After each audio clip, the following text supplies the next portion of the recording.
তো hey guys, welcome back to my channel. আশা করি তোমরা সবাই ভালো আছো, আর আমি অনেক অনেক ভালো আছি। তো আজকে আবার আরেকটা ব্লগ নিয়ে চলে আসলাম তোমাদের সামনে। তো আজকের ব্লগটা আমি শুরু করিনি, আমার বোন শুরু করেছে। তো দেখতে পারছো ও একদম বহুত এক্সাইটেড, কেন কি টাইটেল আর থাম্বনেল দেখে তো তোমরা বুঝতেই পেরেছো যে আজকে আমার বার্থডে। তো এটা নিয়েও ব্লগটা স্টার্ট করছে। তো এখানেও আমাকে ডাকছিল, তো আমি ডাকতে উঠিনি, পরে দিয়ে উঠেছি। তো তারপরে ওইখানে সবাইকে দেখাচ্ছিল যে মা কী করছে। একটা মামা এসেছিল, মামাটাও কী করছে এদিকে দেখাচ্ছিল।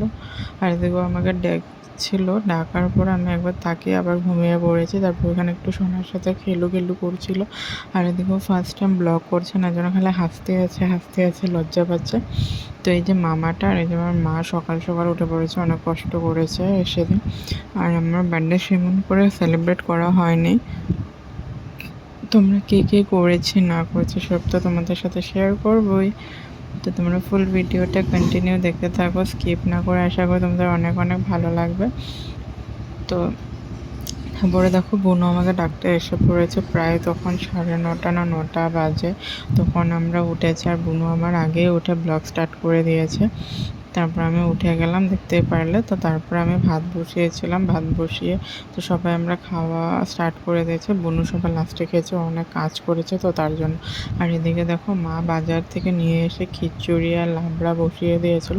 তো আমার বার্থডে দিন খিচুড়ি আর লাবড়া সবাইকে খাওয়ানো হয়েছে, মানে রাস্তায় মানুষদেরকে আমরা খাওয়িয়েছি সেদিন, মানে এমনি কোনো ইনভাইট করিনি কাউকে। তো দেখো আমি তার আগের দিন নেলস এক্সটেনশন করিয়েছি আমার বার্থডের আগের দিন। তো তোমরা কমেন্ট করে বলো কীরকম লাগছে।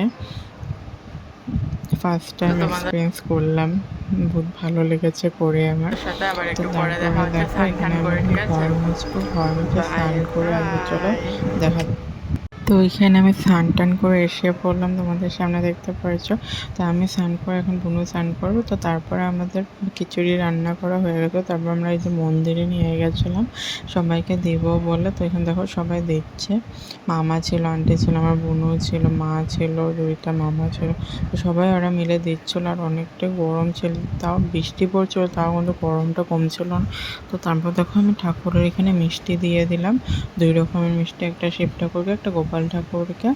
তো দিয়ে নমস্কার করে এসে পড়লাম।